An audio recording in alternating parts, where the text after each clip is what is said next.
marilah kita sambut bersama Ibu Widuri sebagai MC pada kegiatan kita hari ini. Silakan Ibu Widuri. Ya, Assalamualaikum warahmatullahi wabarakatuh. Selamat pagi, salam sejahtera untuk kita semua. Terima kasih kepada Bapak, Ibu, dan rekan-rekan sekalian yang telah hadir pada pagi hari ini. Juga teman-teman yang sudah menonton di YouTube channel kami.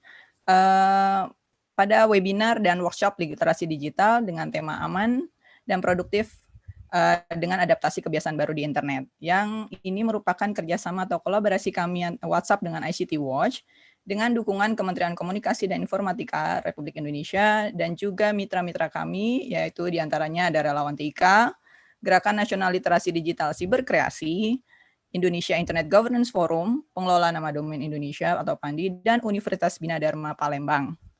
Perkenalkan, saya Widuri dari ICT Watch yang akan memandu jalannya acara bersama rekan-rekan Relawan TIK Sumatera Selatan hingga sore nanti.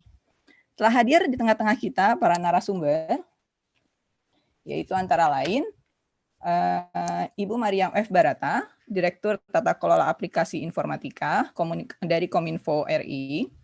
Juga ada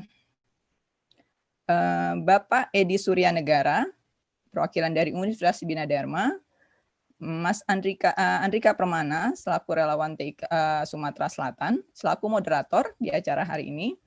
Juga ada Bapak Isma Herdiansyah, Wakil Rektor 1 Bidang Akademik Universitas Bina Dharma, yang akan nanti mewakili sambutan serta membuka acara mewakili Ibu Rektor yang berhalangan hadir pada pagi hari ini. Bersama ini kami informasikan bahwa kegiatan ini merupakan bagian dari rangkaian roadshow literasi digital ke 12 kota. Dan roadshow ini sudah dimulai sejak tahun 2019 ke 5 kota. Dan pada tahun 2020 ini akan roadshow ke 12 kota. Kota Palembang merupakan kota keempat setelah sebelumnya telah kami ajakkan di kota-kota Cirebon, Padang, dan Pekalongan. Adapun kota-kota tujuan berikutnya antara lain ada Denpasar, Mataram, Manado, Ambon, Jayapura, Banjarmasin, Pasuruan, dan terakhir ke Mamuju. Roadshow ini rencananya akan dilaksanakan on-site di tiap-tiap kota, namun dikarenakan adanya pandemi ini, kami mengalihkannya ke dalam bentuk daring. Kami berharap semoga ini tidak mengurangi makna, manfaat, serta tujuan dari diadakannya kegiatan ini. Kegiatan hari ini akan terbagi dalam 2 sesi, yaitu sesi pertama adalah sesi seminar hingga siang hari nanti, dan kemudian akan dilanjutkan dengan sesi kedua, yaitu sesi workshop yang akan dilaksanakan setelah istirahat, sholat zuhur, dan makan siang. Untuk mempersingkat waktu, saya akan mengundang Ibu Claire Devi selaku Direktur Kebijakan Publik WhatsApp Asia Pasifik untuk memberikan sambutannya. Ibu Claire Devi sudah menyampaikan permohonan maafnya karena tidak dapat memberikan sambutannya secara langsung dikarenakan terkendala adanya aktivitas lain yang tidak dapat beliau tinggalkan. Namun beliau telah mengirimkan sambutannya dalam bentuk video yang sudah direkam sebelumnya. Kami persilakan Ibu Claire.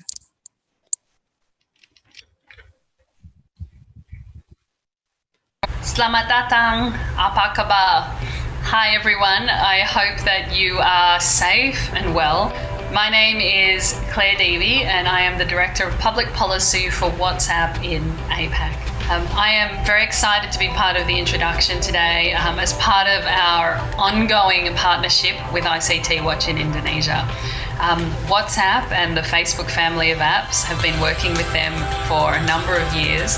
WhatsApp last year worked with ICT Watch to offer training on digital literacy and addressing misinformation, and we reached 5 cities and about 1,200 people right across Indonesia. And we saw such positive impact that we wanted to be able to extend that program further. In the new world that we're in, we have decided to move everything digitally, but we're excited to be looking to reach out to 12 cities with virtual events right around Indonesia. This program is really designed to help students, teachers, entrepreneurs, members of the public to really understand how to have responsible and safe use of technology like WhatsApp. I also want to thank, in addition to ICT Watch, Kominfo for their ongoing support and being part of this program as well. COVID-19 changed so many things, and we have seen significant increase in the use of technologies and wonderful stories of friends and families coming together, teachers working with their classes and parents, and small businesses. But with all these things, there also comes the challenge of misinformation and hoaxes being spread. And it's important for all of us that we have the skills to understand and combat these things. We share the concerns that individuals, governments and organisations have. And to address this, the first thing that we try and do is look at our product. And more than a year ago, what we did was introduce a thing called a forwarding tab. So a small arrow at the top of your message that allowed you to understand if you received content that it had been forwarded by the person sending it to you. So if your mum sent it to you or your friend, you knew that they hadn't written the content, they had forwarded it on from someone else. With this, we also reduced the amount of people that you could forward a message to in one go to 5. And with this small adjustment, we saw a decrease in the amount of message forwards by 25% globally. We saw, though, that some messages travelled too fast, so fast. And what we did with that is we introduced what we call the frequently forwarded label. And this is the double arrow, and when you see this, you know that the message hasn't just been forwarded by one person, it's been forwarded at least 4 times before it came to you. And we also reduced the amount of people that you could forward these type of messages to one person or group at a time. We understand, though, that while the product changes are important, those by themselves are not enough. Education and partnership are key to addressing this issue. In addition to the program that we're doing here today with ICT Watch, early in the COVID-19 issue in Indonesia, we worked with Kominfo to launch a chatbot where people could get the latest information and statistics and understand what was happening around COVID-19 in Indonesia. We also work internationally with fact checkers like the International Fact Checking Network and locally with Mafindo to support them to provide hoax busting, fact checking through hotlines that anybody can reach out to at any time. We really hope that WhatsApp allows you to share positive experiences, stories and news with family. We want you to be able to do that equipped with the skills to ask questions when you see something you don't understand where it's come from. Today's seminar is part of our ongoing commitment with both ICT Watch and Kominfo to really empower people across Indonesia with the understanding and digital literacy to create a responsible and safe environment.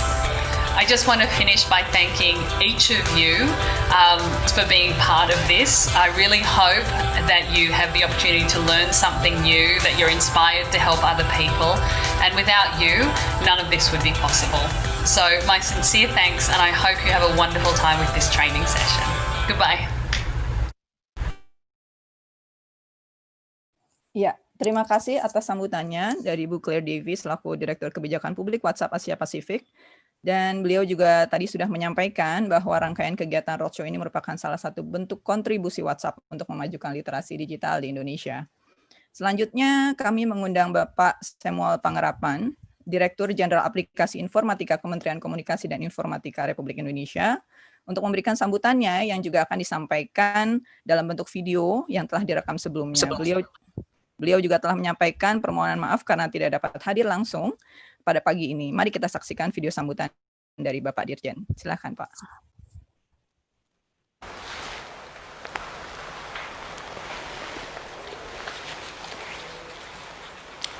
Pastikan kita selalu menjalankan protokol kesehatan. Perlindungan data pribadi telah menjadi isu penting di era digital, khususnya di era pandemik di mana seluruh aktivitas masyarakat mayoritas dilakukan melalui internet. Namun masyarakat belum sepenuhnya memahami pentingnya melindungi data pribadi mereka, terutama di dunia maya. Hal ini terlihat dari masih banyaknya masyarakat mengunggah atau memberikan data pribadi mereka kepada pihak lain tanpa memahami risikonya. Dan juga dari maraknya kasus penyalahgunaan data pribadi yang terjadi. Untuk itu, Kementerian Komunikasi dan Informatika terus mendorong pengesahan rancangan undang-undang tentang perlindungan data pribadi atau RUU PDP. RUU PDP ditunjukkan sebagai payung hukum perlindungan data pribadi yang lebih komprehensif dan dapat memberikan jaminan serta perlindungan yang memadai kepada masyarakat. Penyusunan regulasi terkait perlindungan data pribadi tentu harus simultan dengan peningkatan kesadaran masyarakat terkait pentingnya perlindungan data pribadi. Oleh karena itu, pemerintah terus mendorong upaya edukasi dan meningkatkan kesadaran masyarakat tentang perlindungan data pribadi. Untuk mewujudkan hal tersebut, pemerintah tentunya butuh partisipasi dan peran aktif dari beberapa pemangku kepentingan, antara lain seperti komunitas, akademisi, pelaku bisnis, media sosial, dan masyarakat. Kementerian Komunikasi dan Informatika mengapresiasi upaya ICT Watch, Facebook, dan WhatsApp dalam menyelenggarakan kegiatan literasi digital kepada masyarakat. Kegiatan ini diharapkan dapat membantu masyarakat untuk lebih memahami pentingnya literasi digital, termasuk melindungi data pribadi dan menanggulangi hoax, khususnya di platform media sosial. Harapan ke depan akan semakin banyak kerjasama dan kolaborasi beberapa pihak dan lintas pemangku kepentingan dalam rangka meningkatkan kesadaran masyarakat akan pentingnya perlindungan data pribadi melalui beragam inisiatif dan inovasi. Kementerian Komunikasi dan Informatika optimis bahwa peningkatan literasi masyarakat terkait pentingnya perlindungan data pribadi akan berkontribusi positif terhadap terciptanya ekosistem digital dan internet yang aman, sehat, serta bermartabat. Sekali lagi kami ucapkan terima kasih kepada penyelenggara ICT World, Facebook, dan WhatsApp. Bagi para peserta, selamat menikmati literasi digital yang akan diberikan dalam program ini. Terima kasih. Ya, terima kasih atas sambutannya Pak Semi. Demikian sambutan dari Bapak Dirjen dan juga telah menyampaikan dukungannya atas kerja kolaborasi ini dalam rangka meningkatkan literasi digital masyarakat Indonesia. Dan telah hadir juga kami mohon kesediaan dari Bapak Isma Herdiansyah yang mewakili Ibu Rektor Universitas Bina Dharma yang pada saat ini tidak dapat hadir untuk dapat memberikan sambutannya serta membuka jalannya diskusi. Kepada Bapak Isma Herdiansyah kami persilahkan. Baik, terima kasih Bu. Assalamualaikum warahmatullahi wabarakatuh. Salam sejahtera, selamat pagi, salam sejahtera untuk kita semua. Pertama-tama, marilah kita panjatkan kehadirat Allah Subhanahu wa Ta'ala, Tuhan yang Maha Kuasa, yang memberikan kita kesempatan, waktu, dan kesehatan untuk dapat bertemu, melaksanakan kegiatan kita pada hari ini. Yang saya hormati Ibu Claire Devi, Direktur Kebijakan Publik WhatsApp Asia Pasifik. Yang kami hormati Bapak Samuel Pangerapan, Dirjen Aptika Kominfo, yang baru saja kita sama dengar sambutan mereka melalui rekaman. Bapak Ibu narasumber dalam kegiatan ini, yang pertama Ibu Mariam F. Barata, yang kedua Ibu Hazalia Margareta dari Facebook Indonesia, Bapak Doni BU dari ICT Watch, Ibu Atisa Putri dari Kompak Jakarta, Bapak Indrianto Banyumurti dari ICT Watch, dan tentu yang kami cintai juga Bapak Dr. Edi Suryanegara dari Universitas Bina Dharma. Serta kepada Bapak Andrika Permana, selalu Ketua Relawan TIK Sumsel, sekaligus juga menjadi moderator beserta tim yang sudah menyiapkan terlaksananya kegiatan webinar dan workshop pada pagi hari ini. Pertama-tama kami menyampaikan permohonan maaf dari Ibu Rektor. Sedianya beliau dari awal sudah menyampaikan kesiapannya untuk dan kesediaan untuk memberikan kata sambutan. Namun karena beliau minggu ini secara mendadak harus ke Jakarta, ada terkait dinas, sehingga dan sampai hari ini juga masih belum kembali ke kantor, ke office.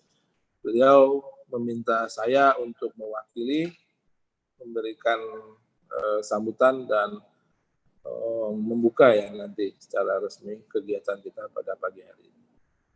Kami Universitas Bina Dharma tentu merasa berbangga dan berterima kasih atas kepercayaan yang sudah diberikan sebagai tuan rumah penyelenggaraan kegiatan kita pada pagi hari ini.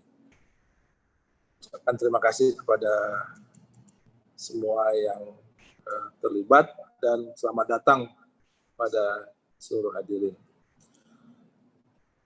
Membaca tema kita pada webinar ini, aman dan produktif dengan adaptasi kebiasaan baru di internet, tentu sangatlah strategis dan penting karena seperti yang kita pahami, COVID-19 mengajarkan kita merubah kebiasaan kita dalam segala sektor, utamanya dalam bidang edukasi, literasi. Dan kita juga bersyukur bahwa kesiapan kita sebagai bangsa dalam pengelolaan digital itu sudah cukup baik, sehingga dalam kondisi pandemi seperti ini, berbagai kegiatan bisa kita selenggarakan, walaupun secara daring, seperti pada pagi hari ini. Dan tentu hal ini juga semakin menguatkan masyarakat kita dalam mengelola berbagai kondisi yang sebelumnya dilaksanakan tatap muka langsung, dari hari ke hari semakin terbiasa kita menyelenggarakannya secara daring. Dan tentunya ini juga meningkatkan kemampuan literasi digital masyarakat Indonesia secara umum. Kami di Provinsi Sumatera Selatan tentu sekali lagi mengucapkan terima kasih atas inisiatif dan terselenggaranya kegiatan pada pagi hari ini, karena secara langsung maupun tidak langsung kegiatan ini akan mendorong kemampuan literasi masyarakat untuk dalam kondisi pandemi ini tetap membangun kebiasaan-kebiasaan baru yang positif dengan menggunakan internet. Saya kira itu saja yang dapat kami sampaikan, dan sekali lagi kami mengucapkan terima kasih yang sebesar-besarnya kepada seluruh peserta. Selamat berwebinar. Mari kita belajar dari seluruh narasumber yang menjadi pembicara pada pagi hari ini. Dengan mengucapkan Bismillahirrahmanirrahim, mari kita buka webinar kita. Semoga segala yang sudah kita rencanakan berjalan dengan baik dan akan bermanfaat bagi kita semua. Terima kasih. Wassalamualaikum warahmatullahi wabarakatuh. Waalaikumsalam warahmatullahi wabarakatuh. Terima kasih banyak atas sambutannya Bapak Muhammad Izman Hardiansyah. Mohon maaf sebelumnya Pak, salah mengucapkan nama Bapak.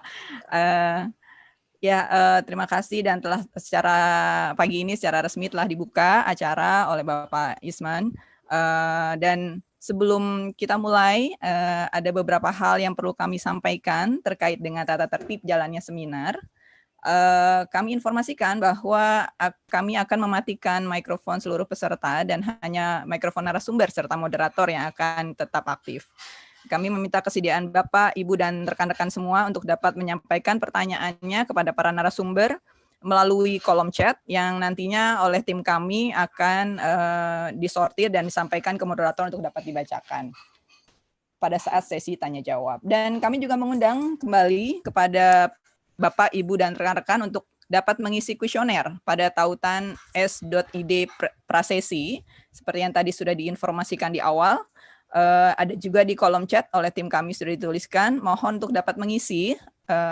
Sedangkan untuk tautan daftar presensi atau kehadiran untuk para peserta, akan kami sampaikan pada saat sesi kedua di siang hari nanti, karena daftar presensi akan berkorelasi dengan sertifikat yang akan Bapak, Ibu, dan rekan-rekan terima nantinya. Bapak, Ibu, dan rekan-rekan sekalian, kami juga mengadakan lomba Instagram. Kami akan sangat menyarankan untuk semua peserta untuk bisa ikutan, karena bagi pemenangnya nanti akan mendapatkan merchandise menarik dari ICT Watch. Salah satu atau salah duanya yaitu ada kaos, ada power bank. Bagaimana cara ikutan lomba ini? Bapak, Ibu, dan rekan-rekan diminta untuk membuat postingan terkait kegiatan ini di Instagram tentunya. Foto bisa diambil dari hasil screenshot atau foto lainnya yang relevan dari kegiatan ini.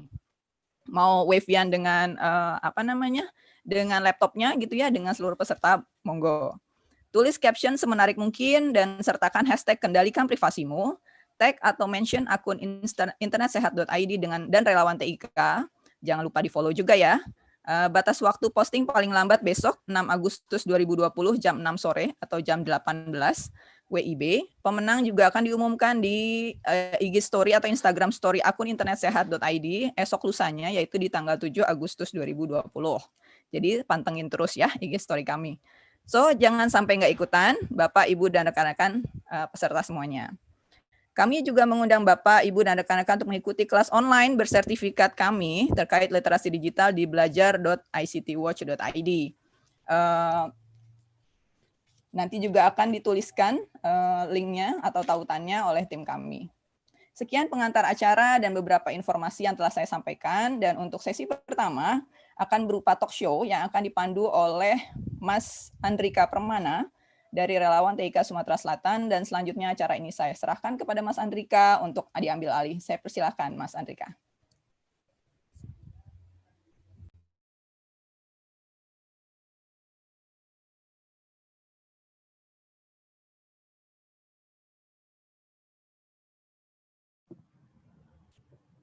Mas Andrika belum di-unmute suaranya.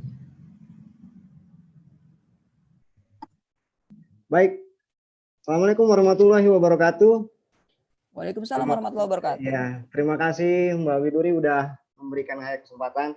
Baik, sebelumnya alhamdulillah kita berkumpul pada pagi hari ini ya, siang hari ini, pagi menjelang siang ini, yang pasti dalam acara yang sangat-sangat berbeda dengan momen-momen sebelumnya, yaitu acara kita ini yang tadinya onsite atau yang offline itu berubah menjadi webinar, dan ini tentunya pasti menarik ya, insya Allah menarik ke depan karena di sini banyak banget narasumber yang benar-benar mahir di bidangnya. Jadi teman-teman audiens sekalian sangat diharapkan ini mengikuti sampai akhir ya, seperti kata Mbak Widuri bilang tadi bahwasanya nanti ada hadiah dan merchandise dari ICT World dan panitia penyelenggara di Jakarta.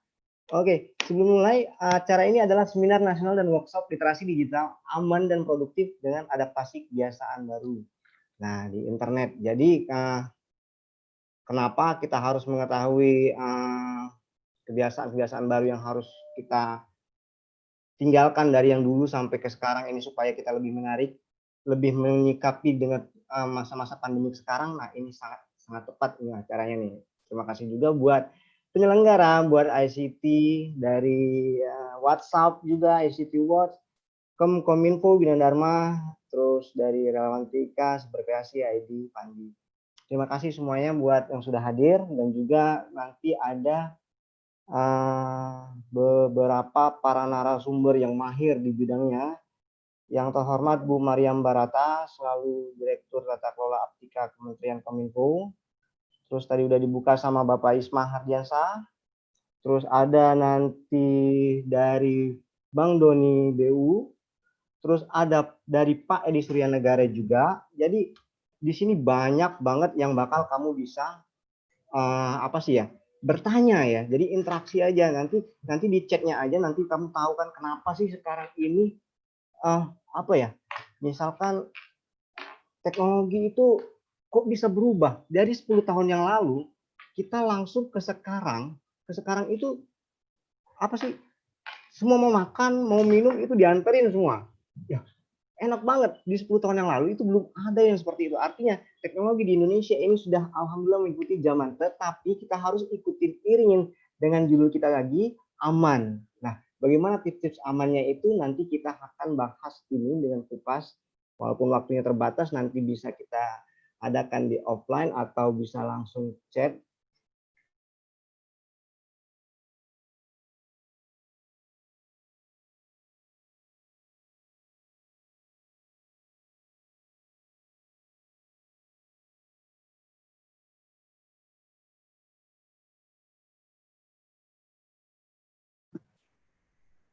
Nah, Mas Andrikanya tampaknya terganggu koneksinya.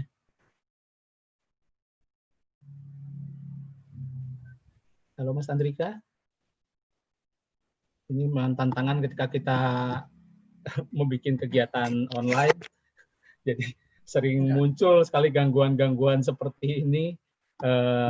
Di mana saja, siapa saja, bahkan kadang-kadang juga saya begitu berkegiatan di level global pun sama gitu ya. Jadi tidak hanya di Indonesia, tapi juga di berbagai daerah lainnya. Baik, sambil menunggu Mas Andrika untuk bisa join kembali bersama kita, mungkin untuk mempersingkat waktu, saya akan langsung saja mempersilahkan dengan hormat Ibu Mariam Barata, Direktur Tata Kelola Aptika, Kementerian Komunikasi dan Informatika, untuk menyampaikan paparan pertamanya terkait dengan regulasi pelindungan data pribadi, karena ya ini yang menjadi banyak cerita di orang-orang, wah gimana nih data kita dilindungi apa enggak, pemerintah sudah melakukan apa. Nah, kita akan temukan jawabannya di sini. Kami persilakan Ibu Mariam. Terima kasih Mas Banyu. Assalamualaikum warahmatullahi wabarakatuh. Apa kabar semuanya? Salam sehat buat semua peserta yang ada di sini. Nah, terima kasih Mbak Widuri yang sudah membuka acara, meng-host acara ini, Bu Widuri. Dan saya sama-sama Bu Mariam. Juga untuk Bahasel dan teman-teman yang lainnya, Pak Edi Surya, terima kasih sudah membuka acara ini. Selamat pagi teman-teman sekalian. Pagi ini mungkin saya sedikit, kebetulan saya ada dinas di luar kantor nih, jadi saya suasananya masih suasana di suatu hotel di Depok nih, untuk karena kebetulan saya ada acara di situ. Ya, ini adalah saya ingin sedikit menyampaikan tentang upaya pemerintah dalam pelindungan data pribadi di ranah online. Nah, kita tahu, seperti kita tahu, Presiden Jokowi itu sudah pernah pidato tentang data adalah jenis kekayaan baru bangsa kita. Yang sebenarnya dulu kita nggak pernah menyangka bahwa data adalah suatu kekayaan yang sangat berharga di saat internet merajalela di Indonesia. Nah, salah satu data yang kita lihat adalah data pribadi. Sebenarnya di mana sih ada data pribadi kita? Ya, sekarang ini kita melakukan semua kegiatan itu melalui digital, baik itu melalui untuk e-commerce, untuk kesehatan, telekomunikasi, perbankan, keuangan, jasa, ataupun kita melakukan perjalanan juga kita menggunakan yang namanya internet, ya, dengan menggunakan jasa digital. Nah, di situlah terjadi adanya pemberian data pribadi kita kepada pihak ketiga. Nah, ini yang perlu kita perhatikan, bagaimana melindungi data pribadi kita yang sudah kita sebarkan sendiri melalui internet terkait dengan kegiatan kita sehari-hari. Nah, oleh karena itu kita perlu yang namanya RUU Pelindungan Data Pribadi yang menjadi dasar hukum untuk melindungi data pribadi kita. Ya, jadi isu-isunya yang utama yang hendak direspon dengan adanya RUU PDP adalah, jadi itu untuk menjawab kebutuhan atas regulasi yang komprehensif. Ya, jadi regulasi data pribadi ini sebenarnya saat ini tersebar di beberapa peraturan. Ya. Sekarang jadi kita ingin menyatukan terkait dengan perlindungan data pribadi dalam satu payung hukum yang tinggi, yaitu undang-undang. Kemudian juga kita perlu adanya keseimbangan dalam tata kelola pemrosesan data pribadi dan jaminan perlindungan bagi subjek datanya. Juga pencegahan dan penanganan kasus, apalagi sekarang ini banyak terjadi adanya pelanggaran-pelanggaran atau jual beli atau terkait dengan data pribadi. Ya, kita juga perlu membangun ekosistem digital yang aman, bagaimana memberi kepastian hukum bagi bisnis dalam meningkatkan kepercayaan dengan konsumen. Ya, kemudian juga kesetaraan aturan dalam PDP terkait dengan kedudukan kita di dunia internasional. Nah, yang kita perlu perhatikan di dalam perlindungan data pribadi adalah pertama adalah kita karena ini masanya kita menggunakan digital, kita perlu melakukan namanya literasi kepada masyarakat. Ya, kita perlu meningkatkan kepedulian atau awareness dari masyarakat terkait dengan perlindungan data pribadinya. Karena data pribadi itu milik siapa ya? Data pribadi itu milik kita sendiri, gitu ya. Jadi kita perlu ada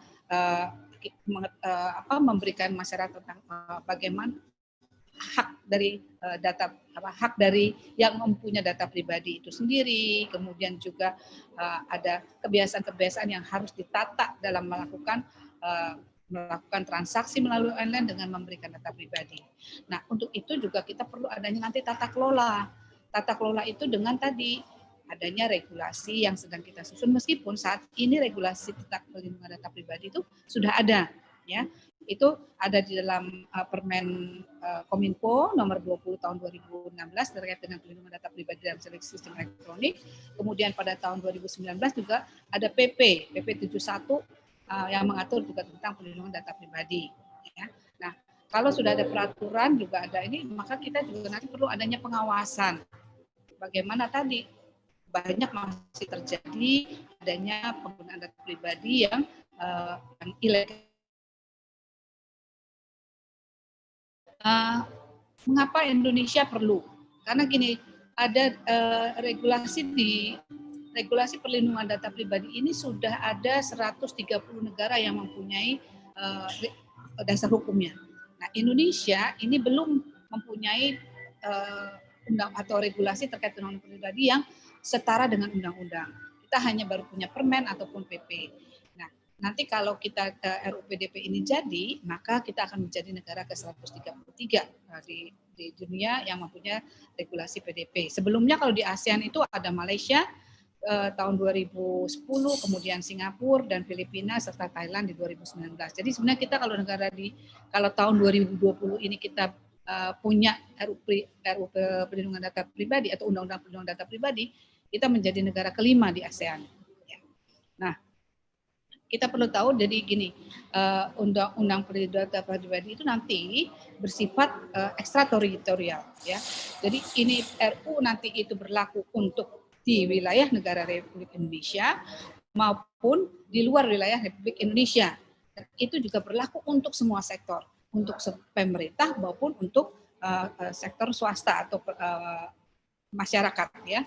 Nah, di dalam RUU perlindungan data pribadi ini ada beberapa seperti yang saya sampaikan tadi bahwa ternyata untuk perlindungan data pribadi itu sudah diatur di dalam peraturan-peraturan yang setiap sektor, di keuangan juga ada, di telekomunikasi ada, di kesehatan ada, ya. Kemudian sedangkan di Kominfo sendiri atau terkait dengan teknologi tadi kita sudah punya yang namanya PP Permen Kominfo nomor 20, ada PP 71. Nah, ini nanti menjadi undang-undang yang kita harapkan undang-undang ini dapat selesai pada tahun ini. Nah, apa sih yang dimuat di dalam perlindungan data pribadi ini? Yang dimuat di dalam perlindungan data ada 3 pihak. Ya. Pertama adalah subjek data atau pemilik data pribadi. Siapa pemilik data pribadi? Ya kita pemilik data pribadi, ya. Yang punya data pribadi adalah kita. Kemudian ada pihak namanya pengendali data pribadi. Pengendali data pribadi itu adalah pihak kalau yang mengumpul data pribadi di transportasi, ya, misalnya transportasi itu ada Grab atau Gojek, dia mengumpulkan data pribadi kita.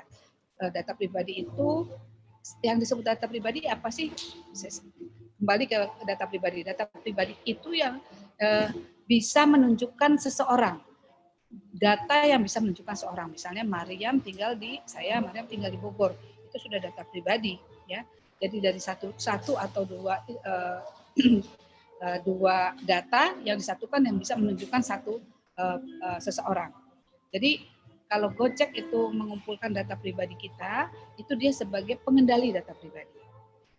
Kemudian yang pihak ketiga adalah pemroses data pribadi atau kita sebut prosesor. Nah, pemroses data pribadi ini yang melakukan pemrosesan data pribadi. Nah, pemrosesan data pribadi ini dilakukan atas permintaan dari pengendali data pribadi. Jadi pemroses data pribadi ini bisa di data pribadi. Nah, keduanya antara pengendali dengan prosesor ini mempunyai kewajiban yang sama, yaitu mempunyai menjaga kerahasiaan, ya, menjaga kerahasiaan, melindungi, dan ada berbagai macam kewajiban dari pengendali dan maupun prosesor. Itu. Nah, kemudian, bagaimana pemrosesan data pribadi tersebut? Ya, jadi untuk pemrosesan data pribadi dimulai dari kata memperoleh, mengumpulkan. Ini pengendali data yang mengumpulkan. Kemudian sesudah perolehan dan pengumpulan data ada pengolahan dan penganalisaan. Nah, sesudah dilakukan penganalisaan maka akan ada disimpan. Simpan ini menjadi tugasnya dari pengendali. Nah, apabila ada data pribadi yang diupdate atau diperbaharui, itu juga si pemilik data pribadi mempunyai hak untuk melakukan pembaharuan, dan pengendali data ataupun prosesor data ini juga harus melakukan update dari si pemilik data pribadi. Kemudian juga kalau mau penampilan, pengumpulan atau pengumuman, pengiriman transfer atau penyebarluasan pengungkapan itu bisa dilakukan apabila memang sudah mendapat konsen dari pemilik data pribadi. Ya, pemilik data pribadi juga bisa melakukan penghapusan. Data saya sudah nggak mau di situ, minta tolong dihapus. Itu bisa juga dilakukan penghapusan atas permintaan dari data pribadi, dari pemilik data pribadi, atau nanti terkait dengan masa retensinya. Ya. Nah, kita lihat dari pemrosesan data pribadi itu ada prinsip-prinsip yang harus diperhatikan oleh pemroses atau pengendali data pribadi. Misalnya gini. Prinsip pemrosesan data, waktu mengumpulkan data itu harus terbatas dan spesifik, ya. Jadi kalau misalnya memang itu untuk transport, untuk Gojek yang diperlukan apa? Hanya nama dan alamat, ya. Nggak perlu kontak lagi yang lainnya. Kalau untuk melakukan transaksi keuangan, ya hanya nama dengan alamat ataupun dengan kamera. Biasanya kalau di fintech itu di e-commerce itu yang bisa diminta oleh e-commerce hanya nama, alamat, dan kamera, namanya ya, camilan, kamera, mikrofon, dan ini. Nah, ini hanya untuk supaya permintaannya terbatas, tidak boleh meminta data yang lain, sebenarnya minta nomor kontak ataupun minta nama saudara-saudara, nggak boleh, ya. Nah, kemudian juga wajib melindungi keamanan data pribadi, akurat, menjamin hak sesuai dengan tujuan, memberitahukan tujuan dan aktivitas, dapat dimusnahkan atau dihapus, dan bertanggung jawab terhadap prinsip perlindungan data pribadi. Nah, itu untuk prinsip pemrosesan data pribadi. Jadi, sedangkan data pribadi diproses juga ada syaratnya. Dia harus ada persetujuan dari pemilik data pribadi, ya. Jadi pemilik data pribadi itu boleh menyetujui kalau data ini diproses, ya. Kalau kita nggak mau proses, jangan diberikan. Berarti. Kemudian karena adanya perjanjian, ya, perjanjian. Kemudian ada pemenuhan kewajiban hukum sesuai dengan peraturan perundang-undangan. Itu misalnya kita diminta KTP oleh Dukcapil. Nah, itu adalah adanya pemenuhan kewajiban hukum karena kita warga negara Indonesia, kita harus memberikan data kita. Kemudian ada pelaksanaan kewenangan sesuai dengan peraturan undang-undangan. Ada pemenuhan vital interest apabila terjadi misalnya data pribadi diberikan pada saat seseorang tidak bisa memberikan datanya karena dalam keadaan yang tidak memungkinkan, gitu ya. Kemudian juga ada pemenuhan kewajiban dalam pelayanan publik untuk kepentingan umum, ya. Kemudian juga ada pemenuhan kepentingan yang sah lainnya. Nah, dari situ kita lihat bahwa karena ada prinsip-prinsip pemrosesan, ada syarat sahnya pemrosesan, kita juga punya hak dong. Hak pemilik data pribadi itu apa? Kita minta informasi, misalnya kita dimintakan data pribadinya. Kita ingin tahu data pribadi kita nanti diapakan, ya, untuk kepentingan apa saja, ya. dan itu harus sesuai dengan hukum atau tujuannya dari permintaan tersebut. Kemudian juga kita berhak melengkapi data pribadi kita, mengakses dan memperoleh salinannya, memperbaharui, kemudian mengakhiri, menarik kembali, ya, mengajukan keberatan. Jadi kita punya hak untuk memanage data pribadi kita sendiri, ya. Kemudian di dalam apa peran Kominfo dalam melaksanakan kegiatan perlindungan data pribadi ini?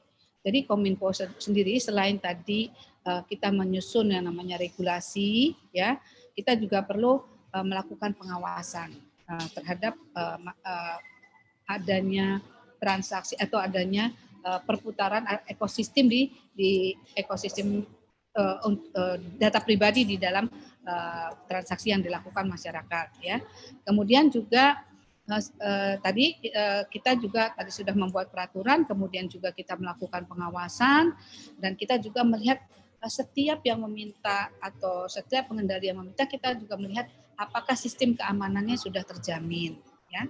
Juga Kominfo juga melihat, juga memastikan agar digital ekonomi khususnya di e-commerce ini dapat berjalan dengan baik dan tidak ada peretas-peretas data atau tidak ada yang menyalahgunakan data pribadi, ya. Nah, bagaimana tindakan pengawasan pemerintah? Jadi ada evaluasi kepatuhan terhadap regulasi. Kita lihat setiap pengumpul data pribadi, kita lihat apakah memang sudah sesuai dengan regulasi yang ada. Kemudian juga ada laporan atau terhadap laporan atau aduan kebocoran data kita yang diterima oleh Kominfo atau yang terjadi di masyarakat akan ditindaklanjuti oleh Kominfo. Nanti kita lihat bagaimana Kominfo melakukan tindak lanjut terhadap kebocoran data yang saat ini terjadi. Ya, nah kebocoran data itu sebenarnya apa saja yang atau pelanggaran data pribadi apa saja sih yang bisa terjadi dengan pelanggarannya? Misalnya karena ada human error, ya, kemudian juga ada serangan cyber, kemudian ada juga perbuatan orang lain, dan masih ada hal-hal lain yang melakukan terkait dengan pelanggaran data pribadi, termasuk tadi adanya penjualan data pribadi. Nah, kemudian bagaimana kebocoran data pribadi itu bisa terjadi dari sisi pemilik data nih? Karena mengapa kok bisa terjadi sih kebocoran data? Pertama karena pemilik data pribadi sudah memberikan concern pada saat dia melakukan transaksi, ya, pada waktu dia belanja, bayar tagihan, ya. Kemudian juga dia juga melakukan bisa juga dengan karena adanya kecerobohan dari pemilik data pribadi. Misalnya tadi sekarang itu ada undian-undian yang kita nggak tahu benar atau enggak, dia minta semua data pribadi kita karena ingin mendapatkan sesuatu, maka dia memberikan data pribadi kita, ya. Nah, itu yang bisa digunakan oleh orang lain. Nah, bagaimana tindakan pencegahan kebocoran data pribadi? Ya, kita sebagai masyarakat perlu jangan menyerahkan data pribadi itu karena adanya iming-iming, ya, karena ada iming-iming sesuatu. Kemudian juga kalau menggunakan komputer di tempat umum, jaringan WiFi, jangan lupa kita juga log out pada saat kita melakukan sesudah selesai melakukan transaksinya. Kemudian juga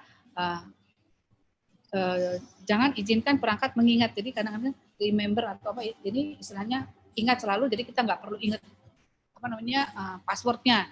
Jangan sampai kita login hanya karena secara otomatis gitu, ya. Kemudian juga hapus titik akses WiFi dalam pengaturan jaringan perangkat seluler. Kemudian jangan hati-hati dengan pesan email yang meminta data pribadi, ya. Kemudian juga jangan buka lampiran apapun atau klik tautan apapun dari pesan email yang tidak terduga. Sekarang itu banyak yang melakukan pesan email dengan berbagai cara, dengan berbagai macam isinya, yang kebanyakan ya agak menipu-nipu lah. Kemudian install atau perbaharui secara teratur perangkat lunaknya. Nah, kemudian bagaimana memitigasi kebocoran data? Dengan mengamankan kegiatan pemrosesan data, memberitahukan kepada para pihak yang terkait, ya, pemilik data. Kemudian ini yang terjadi pada saat adanya kebocoran data di beberapa platform, ya. Nah, ini ya kemudian pemerintah apa yang dilakukan pemerintah, sebenarnya pemerintah itu memanggil atau melakukan penyidikan dan penyidikan ya ataupun menyelesaikannya dengan cara memanggil platform tersebut dan kita meminta informasi dari mereka. Sebenarnya apa penyebab data apa saja yang bocor, kemudian bagaimana bisa sampai bocor, ya. Jadi kita memitigasi semua urutan dari mengapa sampai terjadi kebocoran tersebut. Nah, kalau sudah mereka hadir, kita akan melihat bagaimana si platform itu mengamankan datanya. Kemudian juga kewajibannya di waktu data itu bocor, itu dia harus memberitahukan kepada semua pelanggannya untuk mengganti password misalnya. Dan dia juga harus memperbaiki keamanannya. Berarti dengan kebocoran itu ada yang tidak aman. Sehingga dia harus memperbaiki keamanannya dan dalam menyelesaikan kebocoran data itu dia harus memberikan laporan secara rutin kepada Kominfo ya untuk bagaimana menyelesaikan atau mengamankan data-data yang ada ataupun dia untuk kedepannya jangan sampai terjadi lagi kebocoran data tersebut ya. Kemudian juga dia berhak atau dia wajib untuk melakukan literasi atau edukasi kepada pelanggannya bagaimana melindungi data pribadinya.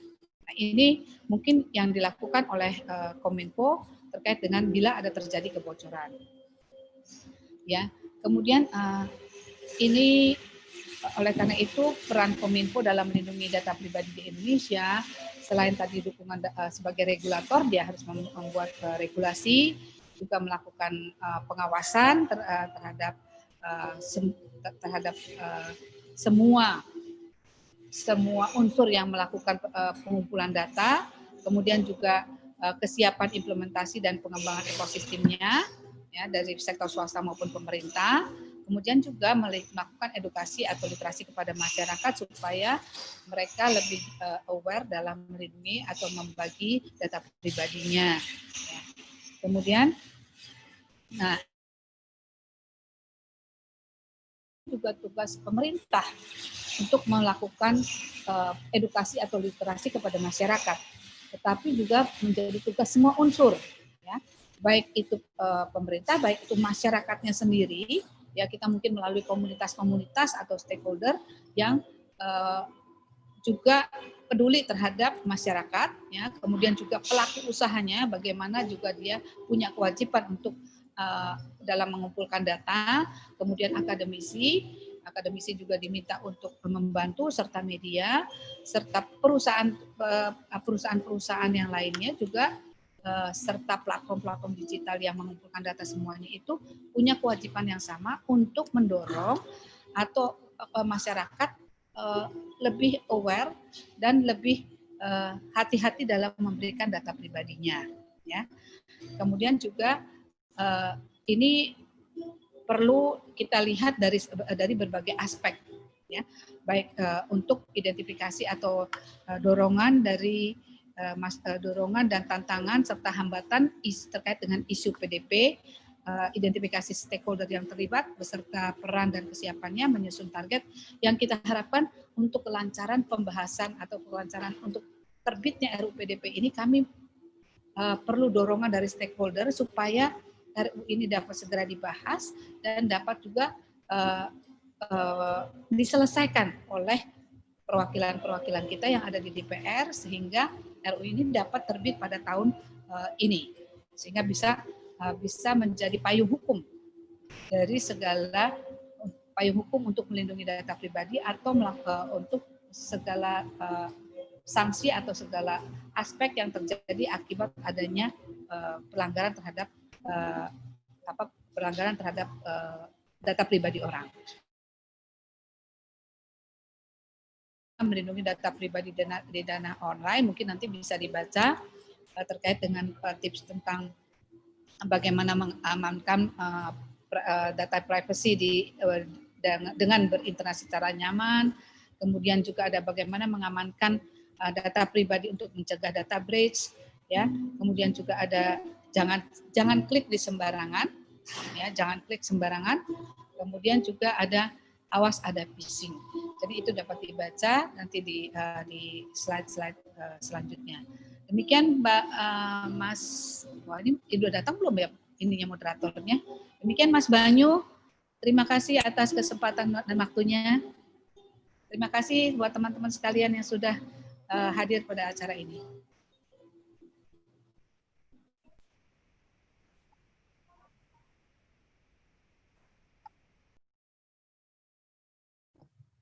Terima kasih Ibu Mariam Barata atas paparannya. Mas Andrika sudah join lagi belum ya? Silakan Mas Andrika, boleh diambil alih, itu di-unmute dulu Mas.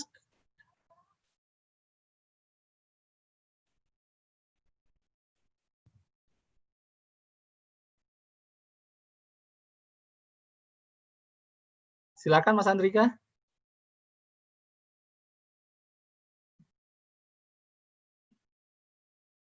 Masih di-mute suaranya.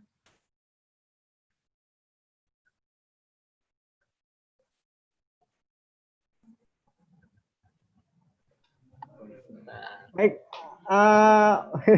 ya sorry tadi ada kendala sedikit.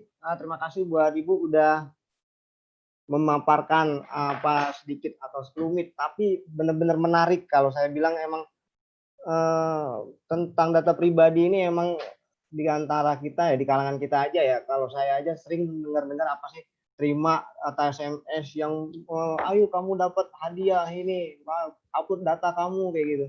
Nah, apalagi nanti ada data-data yang dari aplikasi-aplikasi online yang belum terverified, sehingga nanti muncul yang namanya minta verifikasi atau ada dari aplikasi keuangan yang nggak tahu kita juntrungannya yang kayak gimana. Nah, mungkin ya kita harus pinter-pinter ya Bu untuk memberikan apa sih namanya, harus tahu ya intinya siapa dan mengapa dan di mana aplikasi itu. Jadi kalau kita udah tahu aplikasi-aplikasi yang misalkan meminta kita memberikan data pribadi kita, ya mending kita aware aja, hati-hati aja dengan hal-hal yang seperti itu mungkin ya Bu ya. Jadi teman-teman atau audiens sekarang sekalian, yang pastinya tetap pantengin terus dengan kegiatan kita ini, makin siang makin ramai aja nih. Jadi sangat baik banget. Selanjutnya nanti ada juga pembicara dari langsung ke Bang Edi aja ya, Bang Edi Surya Negara. Apakah sudah siap? Baik, boleh. Boleh. Andrika. Ya siap. Silakan aja Bang. Baik, baik.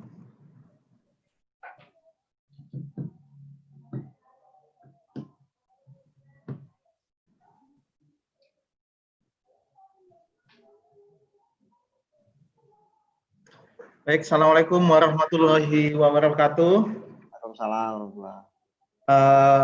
Terima kasih kepada semuanya, kepada WhatsApp Asia Pasifik, Facebook, ICT Watch, Kominfo, relawan TIK ya, yang memberikan ruang untuk kita bersama-sama dapat berdiskusi terkait dengan bagaimana dan apa yang bisa kita lakukan selama menghadapi pandemi dan keadaan ke depan untuk new normal dengan tema aman, produktif, dengan adaptasi kebiasaan baru.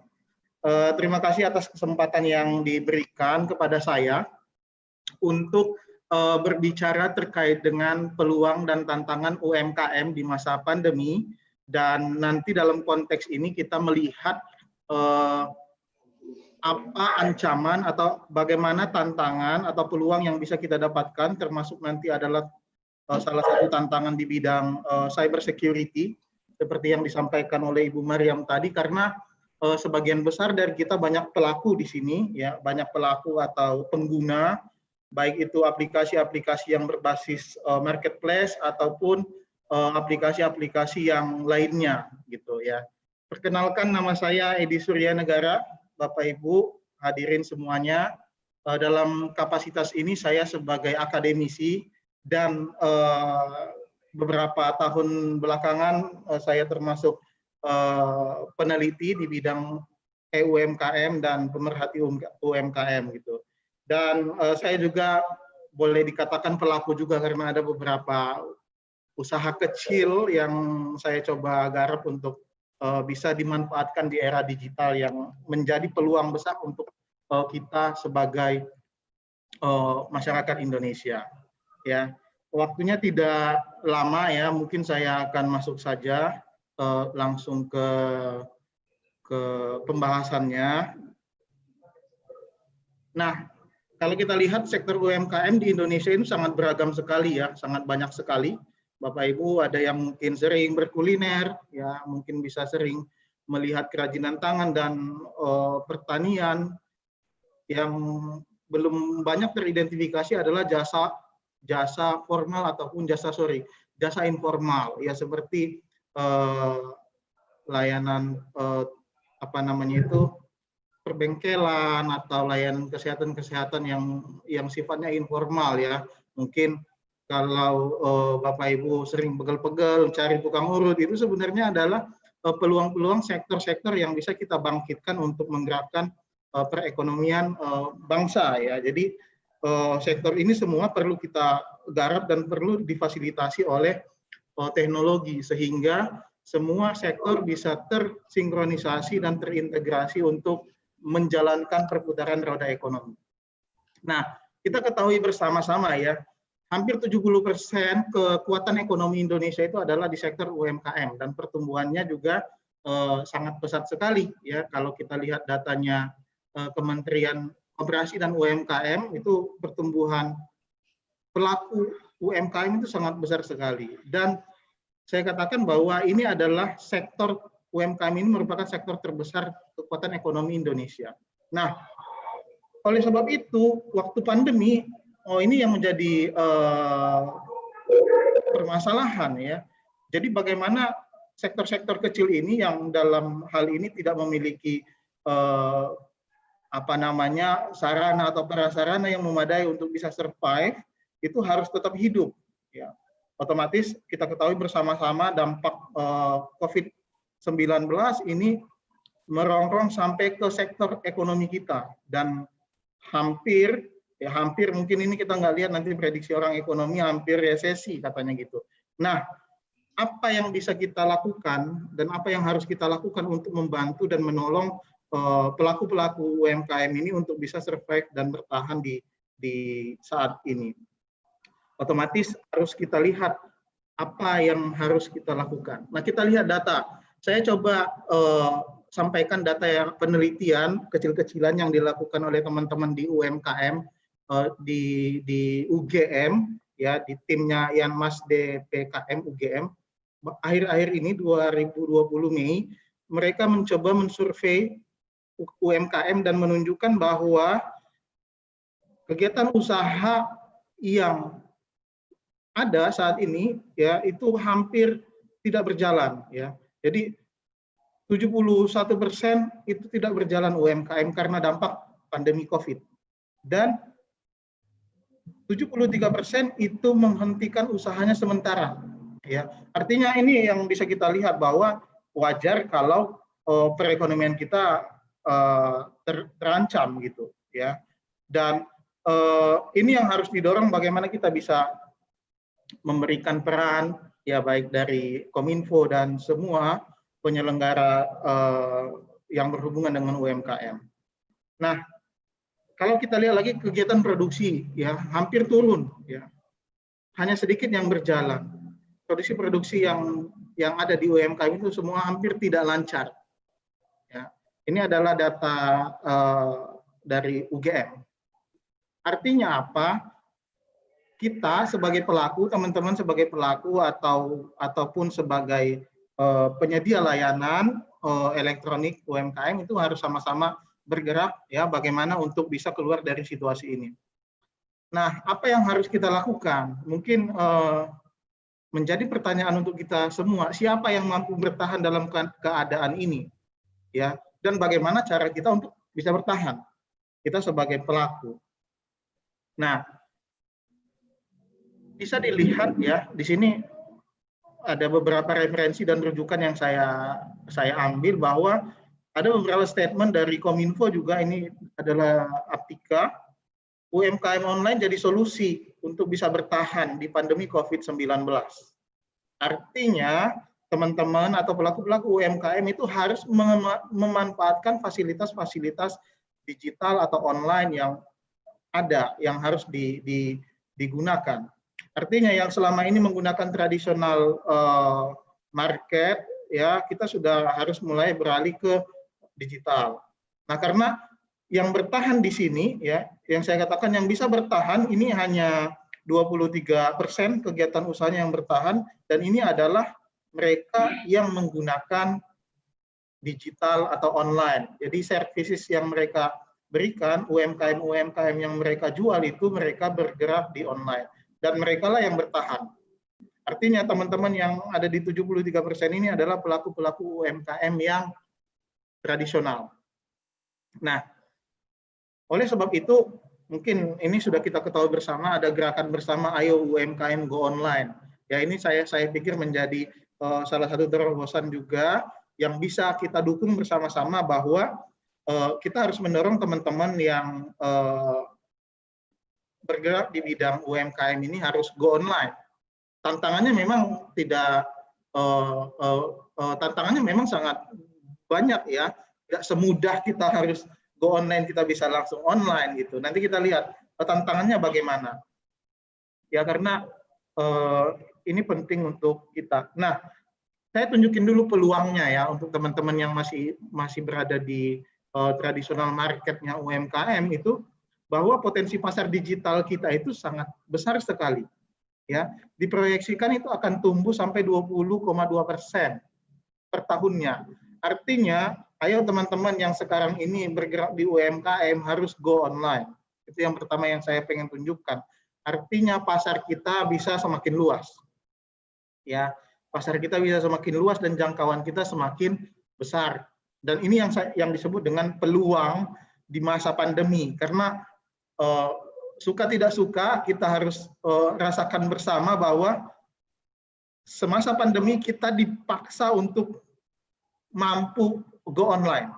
Ya, teman-teman kita yang dulunya belajar di kelas itu sudah harus dipaksa juga online. Teman-teman kita yang dulunya juga jualan itu sudah harus dipaksa bisa jualan online. Dan saya katakan momentum COVID ini sebenarnya adalah momentum terbaik kita untuk keluar dari zona yang selama ini kita anggap sudah aman. Ya, karena kita lihat bersama-sama pasar kita itu akan semakin luas kalau layanan dan services yang kita jual itu diangkat ke dalam digital atau online. Pasarnya sangat besar. Oleh sebab itu mari kita manfaatkan. Nah, strateginya bagaimana untuk bisa survive atau bisa bertahan? Yang pertama mungkin saya memberikan rekomendasi untuk bisa membaca big data. Ya, mungkin ini akan sulit dilakukan oleh teman-teman kita di UMKM, tetapi saya meyakini apabila servis ini bisa diberikan oleh pemerintah atau penyedia-penyedia layanan yang bisa melakukan big data analitik untuk membaca prediksi, untuk memberikan informasi-informasi terkait dengan pertumbuhan harga atau kapasitas suatu produk, itu bisa diakses oleh teman-teman kita di UMKM, saya pikir itu sangat membantu sekali. Contoh umpamanya, terakhir saya melakukan penelitian untuk pengembangan UMKM untuk sektor pertanian, ya, untuk kebun kopi di Pagar Alam. Artinya apa? Saya coba untuk mengcollecting data untuk memberikan mapping informasi kemana dan di mana pangsa pasar yang besar dan bagaimana menghubungkan antara supply dan demand itu secara online. Jadi petani dan pembeli itu sudah bisa langsung connecting tanpa ada perantara di tengahnya. Ya, karena kalau ada perantara di sana pasti harga akan ditentukan oleh perantara juga. Dan ini yang saya katakan bahwa servis kemampuan membaca data itu saya berharap itu bisa diberikan kepada teman-teman yang ada di UMKM. Yang kedua adalah pemanfaatan digital marketing. Mungkin ini menjadi tren saat ini karena medianya sangat banyak, termasuk Facebook dan WhatsApp sebagai salah satu media atau aplikasi yang paling besar memberikan dukungan terhadap bagaimana connectivity antara supply dan demand untuk hal ini. Tapi ada teknik-teknik yang harus kita perdalam juga. Bagaimana digital marketing itu sebenarnya tidak hanya bagaimana menjual melalui aplikasi-aplikasi online, tetapi ada strategi yang harus diperkuat nanti. Tapi mungkin di sesi yang akan berbeda kita akan berbicara ini. Yang ketiga adalah pemanfaatan online marketplace dan pemanfaatan search engine optimization. Mungkin ini adalah beberapa strategi yang dalam hal ini, rekomendasi strategi ini saya berikan kepada pemerintah, regulasi, atau penyedia layanan juga, dan mungkin bisa juga dipakai oleh beberapa teman-teman pelaku UMKM. Nah, realnya bagaimana? Seperti ini contoh tadi yang saya katakan bahwa kita ada prediksi, ada proyeksi, dan seterusnya ini, dan basis data ini yang perlu untuk disampaikan kepada masyarakat juga. Selain dari tadi, bagaimana data-data pribadi yang ada nanti bisa kita simpan dan kita amankan. Dalam konteks ini saya tidak akan, nanti bisa dibaca bagaimana membuat promosi digital. Nah, yang menarik adalah, tadi saya katakan, siapa yang bisa bertahan adalah mereka yang menggunakan media-media untuk go online. Dan survei yang dilakukan oleh teman-teman di UGM menunjukkan bahwa media pemasaran yang paling bisa bertahan di dalam era COVID-19 ini adalah mereka yang menggunakan media sosial. Apa itu? Ya ini, mungkin WhatsApp, Instagram, Facebook, Twitter, dan lain-lain itu adalah termasuk marketplace, di dalamnya ada Tokopedia, Bukalapak, dan seterusnya. Itu adalah marketplace yang bisa kita manfaatkan oleh teman-teman pelaku UMKM untuk menjual produk-produknya. Ya, jadi yang bisa bertahan, sekali lagi saya katakan, go online. Tapi masalahnya go online itu adalah ini, tantangannya yang pertama adalah cyber security. Ya, kita ketahui tadi Ibu Maria menyampaikan dengan sangat jelas sekali bahwa ancaman-ancaman yang ada di dunia cyber itu sangat besar sekali, ya. Karena di sana adalah boleh saya katakan adalah data itu adalah kekayaan yang harus kita simpan dan harus kita amankan, data pribadi, ya. Nah, bagaimana hubungannya adalah cyber security ini? Kita banyak menggunakan aplikasi, pasti akan banyak. Kita mungkin akan banyak menggunakan beberapa fintech, ya, financial technology, seperti metode pembayaran yang secara digital, ya. Dan di sana kita menyimpan data-data kita, ya. Mungkin kita pakai OVO, mungkin kita pakai GoPay, kita juga punya data yang kita masukkan location, seterusnya di Gojek atau di Grab dan seterusnya itu. Nah itu semua menjadi ancaman. Karena apa? Karena kita melakukan transaksi di sana. Artinya kalau kita melakukan transaksi ada perpindahan data dan komunikasi data. Nah, di setiap itu akan memiliki ancaman bahwa data kita bisa diretas, umpamanya gitu. Data kita bisa dicuri. Atau bahkan sebenarnya yang paling banyak itu adalah social engineering, bahwa terjadi banyak penipuan, ya, yang dialami oleh teman-teman antara pembeli yang sering beli di toko-toko online. Itu terjadi banyak penipuan, bahwa dia beli barang sudah bayar tapi tidak sampai dan seterusnya. Itu saya pikir juga termasuk menjadi ancaman-ancaman yang harus kita perhatikan, dan kita sebagai pelaku atau sebagai pengguna itu harus aware atau harus memiliki perhatian untuk bagaimana kita bisa mengamankan setiap data dan transaksi yang kita lakukan di media-media itu. Ya, itu kalau saya berbicara terkait dengan cyber security. Yang kedua, tantangannya semakin ini mungkin di luar dari cyber security, tapi saya coba catatkan saja, ya, persaingannya semakin ketat, ya, karena semua orang punya peluang untuk bisa berjualan. Nggak punya toko, nggak punya ruko juga sudah bisa jualan di sini, ya. Jadi pasarnya semakin besar. Sumber daya manusia menjadi tantangan, ya, perlu ada edukasi literasi digital seperti yang kita lakukan saat ini. Akses internet dan regulasi. Nah, ini yang saya sangat sepakat sekali dengan Ibu Mariam tadi, bahwa saya juga termasuk yang mencatatkan bahwa kita harus memberikan dukungan bersama-sama agar Undang-Undang Perlindungan Data Pribadi itu bisa diproses dengan cepat. Karena ini adalah pengaman kita sebagai pelaku, pengaman kita sebagai pengguna, ya, UMKM online. Ya, karena Pak Edi. Ya. Waktunya pokoknya udah 10 menit ya. Oke. Ini sudah hampir habis. Siap. Nah, itu yang pengen saya ajak untuk bagaimana sama-sama kita bisa untuk mendukung itu agar perlindungan data pribadi itu bisa menjadi bagian dari penting dari aktivitas atau transaksi yang kita lakukan di digital. Nah, terakhir mungkin saya mengingatkan kembali bahwa ancaman itu nyata dan beberapa ini yang baru-baru terjadi kita lihat banyak yang diretas. Artinya gini, ancaman itu bisa terjadi di penyedia layanan, ya, di penyedia layanan dan di pengguna. Jadi kesimpulan saya pada sesi siang hari ini adalah ancaman itu bisa terjadi di penyedia layanan dan pengguna. Oleh sebab itu, pemerintah menjadi bagian terpenting untuk bisa memberikan solusi dan perlindungan terhadap ekosistem UMKM ini agar bisa terus dapat berkontribusi untuk peningkatan dan perbaikan ekonomi Indonesia. Itu saja mungkin Mas Andrika yang bisa saya sampaikan, mungkin nanti akan lebih jelas kalau kita diskusi dan tanya jawab. Oke, terima kasih. Menarik, ya.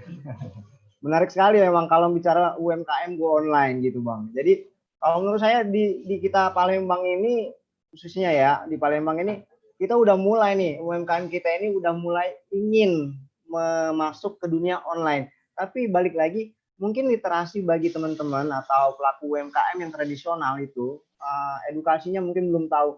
Makanya kalau menurut saya kalau emang nanti ada kegiatan lagi, kita terangkan dengan sedetailnya supaya nanti ada yang bertanya nih, misalkan ada web aplikasi jualan nih Bang ya misalnya, terus ada juga toko online yang biasa kita pakai, Tokopedia dan lain-lain sebagainya. Nah, itu lebih akurasinya yang kayak gimana sih Bang? Akurasi untuk penjualan itu lebih survive-nya yang di mana Bang kalau menurut Abang?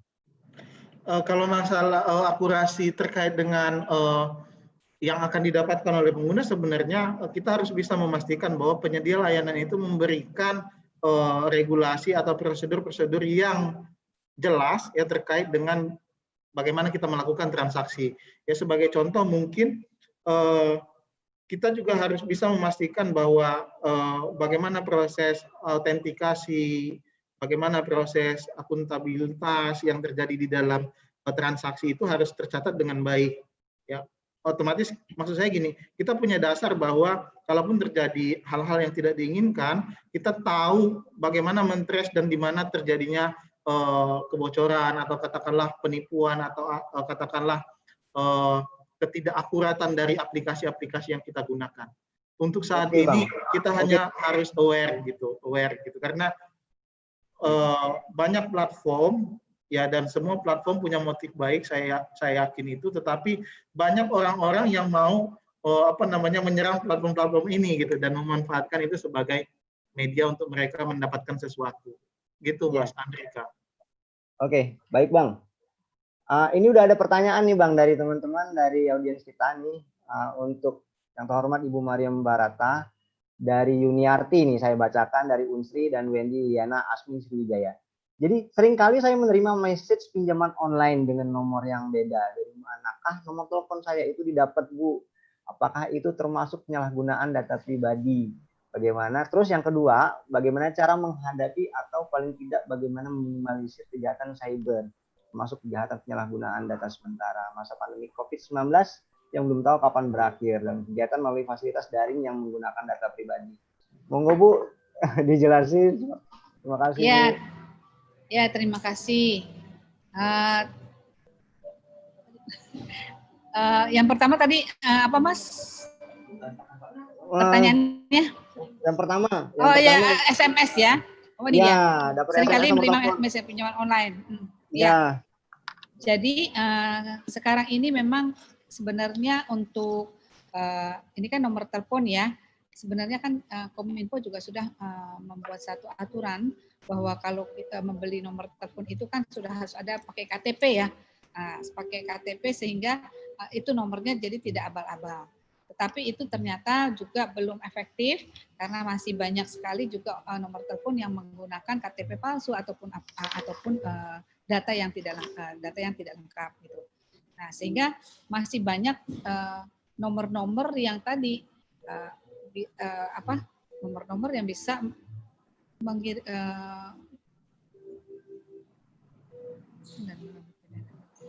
nomor-nomor yang tadi menawarkan dari atau pinjaman online atau apa, atau dari si penjual pulsa, dari penjual pulsa kan mencatat tuh nomor-nomor tuh ya. Nah, ini bisa saja ini diberikan kepada tadi yang mau meminjamkan online atau dari yang ATA, KTA, anjungan tunai mandiri. Tunai mandiri ya. KTA soal KTA ya. Tawar-tawaran dari nah itu dia. Jadi mungkin nomor-nomor itu didapat dari tadi karena ada data-data yang disimpan pada waktu membeli pulsa, kemudian atau data-data lain yang memang dia dapatkan dari orang yang mengumpulkan nomor telepon atau apa sehingga mereka bisa men-share. Nah, inilah makanya kita masih sering menerima namanya SMS terkait dengan penawaran pinjaman online ya. Yang kedua itu terkait dengan bagaimana cara menghadapi atau paling tidak bagaimana meminimalisir ancaman kejahatan cyber termasuk kejahatan penyalahgunaan data sementara saat ini. Nah, ini tadi yang perlu kami sampaikan bahwa kita itu harus aware terhadap data pribadi kita. Jangan sampai kita men-share data pribadi kita di media sosial, di akun-akun media kita. Ya, kalaupun kita mau men-share, jangan sampai men-share data-data yang spesifik terutama. Ya.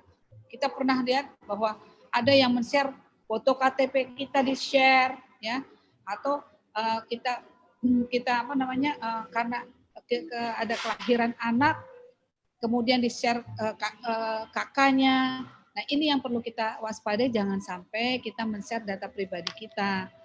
Supaya kita tadi, jangan ada orang-orang jahat yang menggunakan data pribadi kita untuk sesuatu yang disalahgunakan lah, seperti itu. Disalahgunakan, ya, Bu. Iya, jadi itu sebenarnya dari kita sendiri, bagaimana kita menjaga data pribadi kita.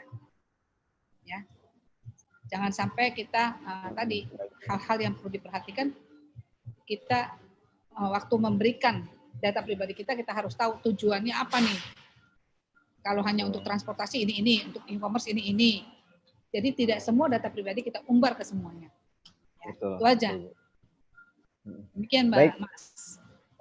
Baik, terima kasih Bu. Mungkin sekedar tambahan. Jadi kalau trik-triknya juga nanti kan ada biasanya kalau orang-orang yang mau iseng atau mau bohong atau yang fake ya, yang hoax itu biasanya dia melampirkan domain websitenya itu kayak blogspot kayak gitu, kayak blogger kayak gitu. Jadi teman-teman bisa hati-hati aja deh melampirin data kayak gitu. Dan mereka juga biasanya kan minta data-data KTP segala macam yang bersangkutan dengan privasi kita.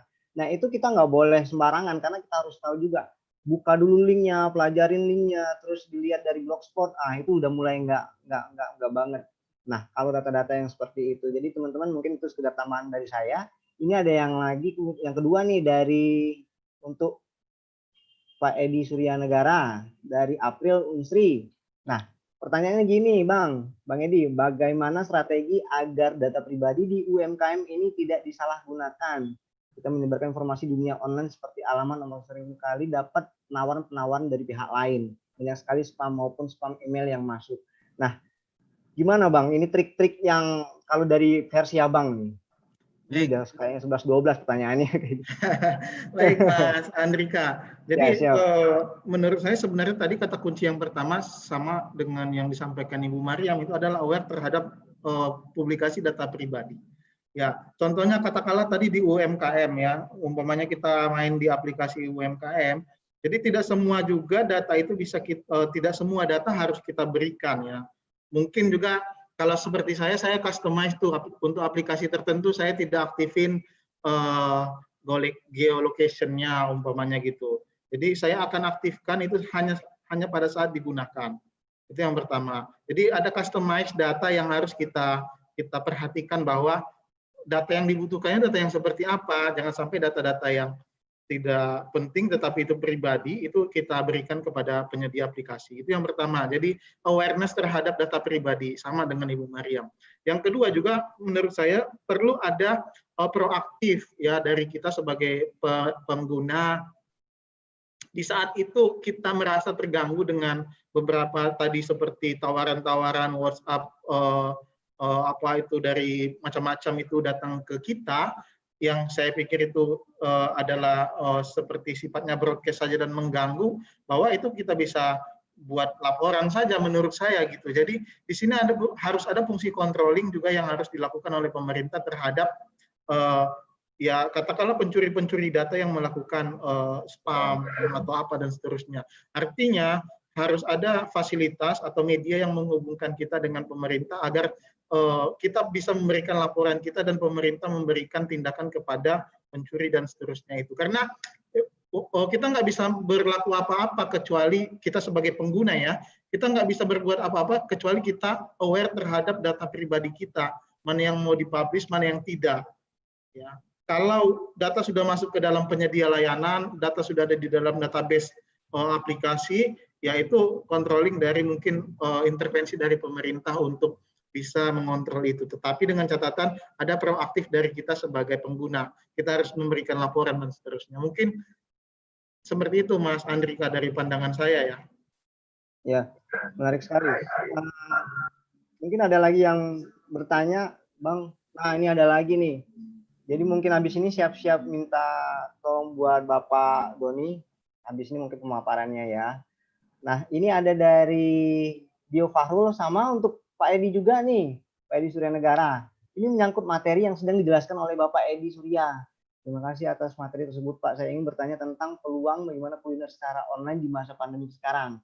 Ada yang pro dan ada yang kontra. Bagaimana cara mengubah perspektif orang yang terhadap jualan online yang memandang enakan masakan sendiri dari beli ini kan lagi masa pandemi. Oh, kayak gitu. Jadi dia ini bertanya, Bang, gimana sih apa tentang peluang gimana supaya di pandemik ini bisa tetap exciting kayak gitu kayak Bang. Silakan Bang. Jadi ini menarik juga nih, bagaimana cara mengubah perspektif orang terhadap jualan online yang masih memandang enakan masak sendiri daripada beli gitu ya. Sementara ini kalau kita bisa masak sebenarnya peluang kita untuk berjualan gitu loh. Jadi saya katakan betul, Bang. Peluangnya adalah manfaatkan ini untuk kita bisa menyebarkan keahlian kita untuk bisa membuka peluang-peluang baru. Siapa tahu nanti keterampilan yang kita miliki itu bisa diterima oleh masyarakat dengan baik, taunya booming, ya Bapak bisa meng-hire karyawan juga untuk bisa mengangkat UMKM ini. Jadi maksud saya gini, online ini atau digital online ini dipandang sebagai fasilitator yang bisa mendongkrak kita gitu ya. Jadi selain dari ancaman yang ada tadi, ya walaupun memang sebagian kita memang harus cermat, umpamanya katakanlah kita mau memilih usaha apa yang akan kita lakukan di digital gitu. Tapi tadi Bapak sudah menjawab sendiri bahwa peluangnya itu ya yang tadi kita punya kemampuan masak sendiri itu ya go online gitu. Jadi dan tadi survei saya juga menunjukkan bahwa industri makanan, minuman itu di masa pandemi cukup melejit loh. Ya. Cukup melejit artinya semua bisa punya kreativitas dan tidak hanya orang yang punya warung ya yang bisa jualan, ibu-ibu yang punya keahlian masak di rumah pun sekalipun dia nggak punya warung, nggak punya restoran, dia bisa jualan. Ya ini yang saya katakan peluangnya ada di sana bahwa jawabannya adalah itu. Ya jadi memang betul sekali. Ya boleh ditambahkan sedikit nggak? Boleh ditambahkan sedikit ya. Meskipun ini lahannya Pak Edi nih Pak. Tapi ini saya sebagai ibu rumah tangga ya, saya sebagai ibu rumah tangga juga. Memang kalau saya melihat kita mau membeli sesuatu, yang kita perhatikan adalah satu. Pertama, bagaimana dia menyajikannya. Karena sekarang di masa pandemi, jadi kita lihat itu orangnya pakai masker nggak ya, gitu loh. Terus waktu memasaknya pakai sarung tangan nggak ya. Yang kita perhatikan sekarang adalah kesiapan dari yang berusaha kuliner di masa pandemi ini menggunakan atau menjalankan protokol kesehatan. Jadi kalau saya lihat warung itu yang jualan itu goreng itu belum pakai masker atau belum, kita nggak akan beli ya. Tetapi kalau misalnya kita lihat bahwa mereka sudah menggunakan masker, sarung tangan, bungkusnya pun sudah rapi, dibungkus. Jadi itu merupakan keutamaan bagi masyarakat waktu kita membeli kuliner terkait dengan masa pandemi ini. Yang kita lihat adalah protokol kesehatannya mereka benar-benar dilakukan supaya tadi makanan tidak terkontaminasi. Mungkin itu juga saran kepada Bapak tadi yang menanyakan kalau mau usaha perhatikan Pak bagaimana Bapak menyajikan, bagaimana Bapak menampilkan warung Anda adalah warung yang memang mengikuti protokol gitu Bu ya. menjadi nilai lebih. Itu Pak. Terima kasih Mas. Iya siap Bu. Ya, jadi memang kita protokol kesehatan itu sangat diutamakan. Jadi mungkin kalau kita mau jualan online yang sekarang kan yang lagi masa-masa pandemi seperti ini kan, kita harus lihat nih protokol kesehatan itu diutamakan karena dari sekarang aja event yang tadinya sebelumnya kita adakan onsite yang seperti atau dengan kegiatan yang reguler itu kan berubah nih. Jadi artinya semua kebiasaan itu harus kita protokol kesehatan diutamakan seperti itu Bu. Ya. Mungkin ada lagi atau Bang Doni udah siap belum ya? Bang Ibe. Untuk Bang Doni untuk menyajikan paparannya. Ya, Mas Doni sudah standby. Belum ya? Sudah standby. Oh, udah. Sudah ada Mas. Udah. Ya, untuk selanjutnya ini ada dari Bang Doni. Bang Doni ini yang dari ICT Watch. Nah, beliau ini juga mahir di bidangnya. Nanti saya ingetin lagi buat semua audiens di sini, chat aja, kalau mau ada yang dibingung tanyain atau apa. Karena di sini nanti ada lombanya juga ya. Jadi di chat aja boleh. Terus jangan lupa isinya nanti di SID tadi ya yang sudah ditunjukkan, nanti dikasih share lagi. Ya, oke. Untuk Bang Doni, halo Bang. Kita di Palembang cuma baru tahu pagi tadi Bang, maaf Bang. Bang Doni ini dari Jakarta. Selamat siang. Selamat Bang. Ya, selamat siang Bang. Ini saya lagi di kampus nih, Bina Dharma. Wah. Bersama dengan, kayaknya itu harus di...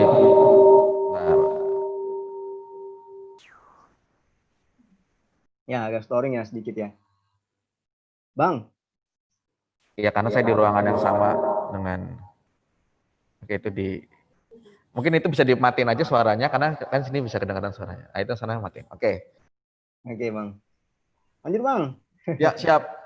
Bapak, Ibu, semua teman-teman, aduh terima kasih, mohon maaf tadi datang terbirit-birit langsung ini, tanpa perkenalan sebelumnya. Terima kasih juga kawan-kawan yang ada di online. Mas Andrika Permana, tadi ada juga sudah ada Pak Edi Surya, saya juga nyimak sepanjang perjalanan. Bu Mariam, terima kasih Bu Mariam dari Kominfo sudah berkenan untuk terus ikut roadshow kita dalam tanda kutip secara online. Kebetulan kami berkesempatan untuk ke Palembang untuk secara onsite bisa ketemu dengan beberapa kawan juga di sini.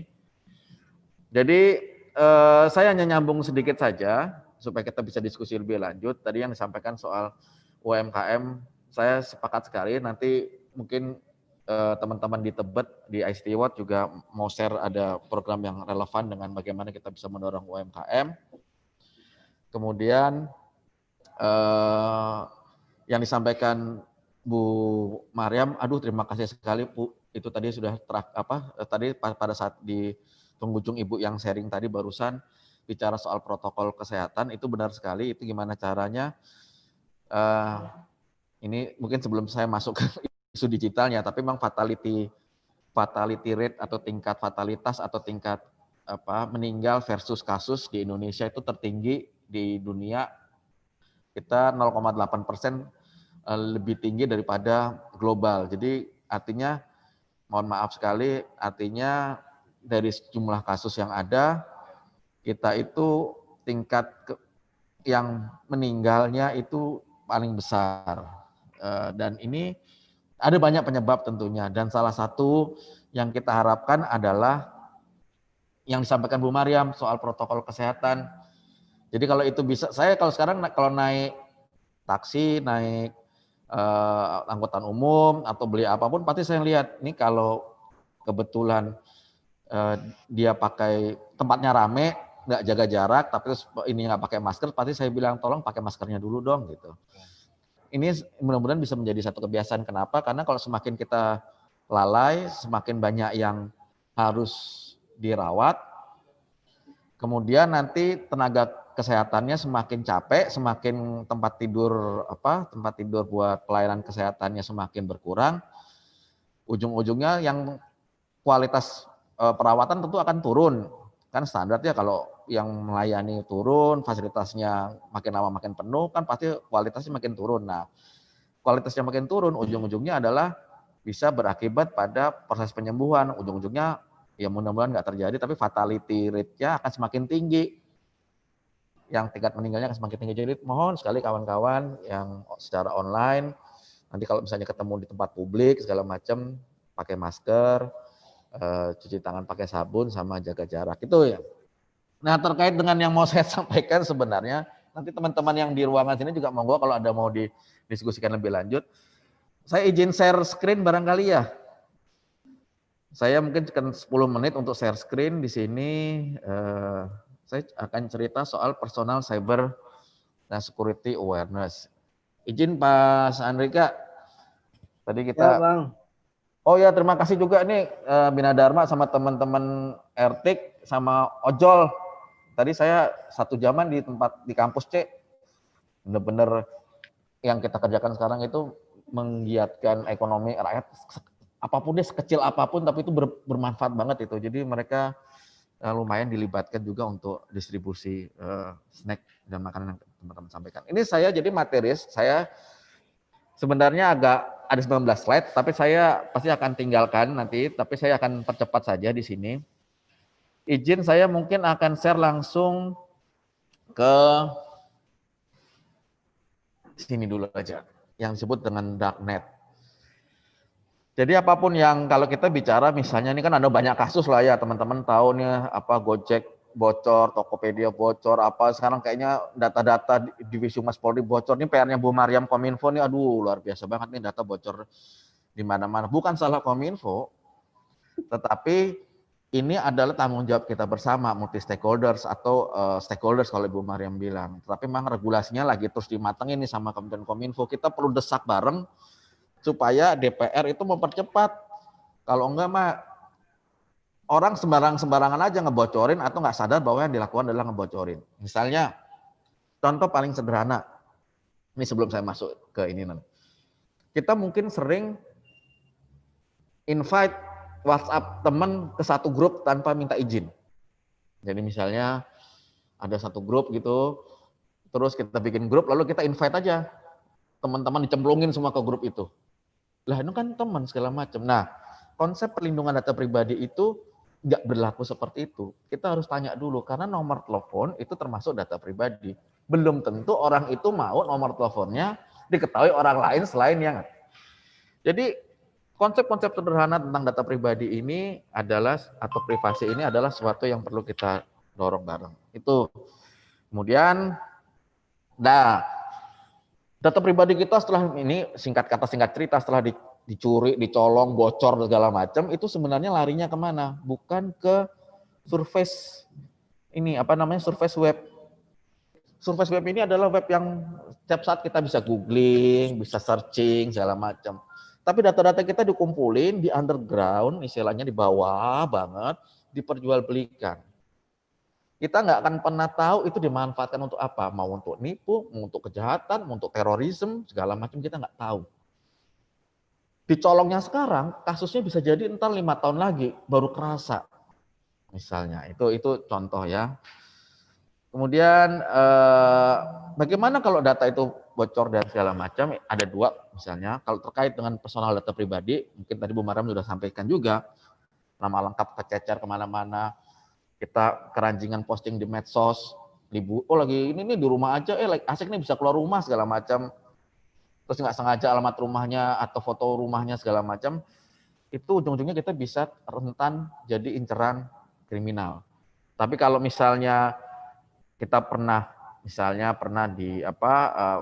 bermasalah dengan hukum, tapi sudah selesai kasusnya, atau kita menyandang penyakit tertentu, HIV/AIDS, atau bahkan sekarang baru diduga COVID, itu bisa ujung-ujungnya kalau itu bocor, diskriminasi yang terjadi. Nah, saya akan percepat dulu. Sekarang mari kita, ini saya cuman mungkin 5 menit terakhir, Bapak Ibu bisa cek sekarang. Ya, kita praktek sedikit, nanti detailnya ada Mas Indriatno Banyumurti dan Mbak Atisa Putih setelah makan siang. Yakinkah bahwa email kita dan password kita itu tetap sudah aman selama ini. Nah, kita cek sekarang. Caranya adalah, ini saya cuma demokan saja, nanti Bapak Ibu, saya harus, gimana sih caranya sih bingung menghentikan ini. Oke. Caranya adalah Bapak Ibu masuk ke, ini ganggu sekali ya, screen ini, sebentar, your screen-nya, saya nggak bisa melihat atasnya karena, oke. Silakan Bapak Ibu cek ke password, ini. Bukalah avast.com/hackcheck. Avast, loh kok saya Share screen-nya masih yang presentasi, Mas. Oh, salah ya saya. Gimana sih share screen-nya? Share screen diklik lalu yang, oh screen ini aja berarti ya? Ya langsung. Nah, ya, punten. Nah, Bapak Ibu, monggo silakan di situ alamat avast.com/hackcheck. Oke. Lalu masukkan alamat email masing Bapak Ibu sendiri ya, teman-teman di sini masukin alamat email. Ini saya masukin alamat email saya nih. Yang lama, email saya yang lama di bu@donibu.com. Kemudian saya cek. Lah, ternyata gitu ya. Email dbu@donibu.com itu kan saya daftar ke macam-macam media sosial ya Bapak Ibu ya. Ke ini pakai email saya kan daftar ini segala macam. Itu udah bocor setahun lalu. Paling tidak ada 11 layanan online yang waktu itu bocor, termasuk ada email saya di dalamnya. Bapak Ibu bisa cek, emang email Bapak Ibu yakin aman? Masukin ke situ. Nanti setelah Bapak Ibu cek, ini layanannya bagus. Jadi kalau Bapak Ibu setelah masukin email, nanti akan ada kirim email. Dia akan kirim email ke email yang kita input. Ini emailnya. Jadi kalau Bapak Ibu lihat email saya ada, nanti dikirim ini avast.com. Lalu dia kasih tahu. Ini saya klik ya, yang saya besarin nih. Ini. Lalu dia di sini. Di bagian sini dbu@donibu.com pernah ada database bocor tahun 2017. Dan dia bisa kasih tahu bahwa waktu itu bocor, passwordnya apa. Ini saya klik di sini. Ya, klik yang tanda ini, saya klik detailnya. Ini supaya kita sama-sama ngeri, tapi kemudian sama-sama waspada. Ya, saya klik di sini, yang tanda matanya. Nah, ini kelihatan Bapak Ibu ya password saya. Nih. Jadi, karena kan saya daftar di banyak layanan online, karena saya banyak layanan online dan segala macam, lalu ternyata di salah satu layanan online atau banyak layanan online itu password saya udah bocor, email saya sudah bocor, termasuk passwordnya. Jadi email dan password yang teman-teman pakai sekarang, Bapak Ibu pakai sekarang, belum tentu secure. Bisa jadi sudah beredar kemana-mana, tinggal tunggu nasib tiba-tiba Facebooknya hilang, Gmailnya hilang. Kita harus cek betul. Jadi kalau Bapak Ibu nanti udah nemu seperti ini, ya sudah. Ini bocornya di mana aja nih? Saya kasih tahu bocornya di edmodo.com, bitly.com, terus ada lastfm.com. Nah, kalau sekarang saya sudah ganti alamat email, sudah ganti password. Tips berikutnya adalah, dan yang ini terakhir sebelum kita diskusi, bagaimana kita membuat email yang secure. Kan udah tahu bocor, ganti dong emailnya.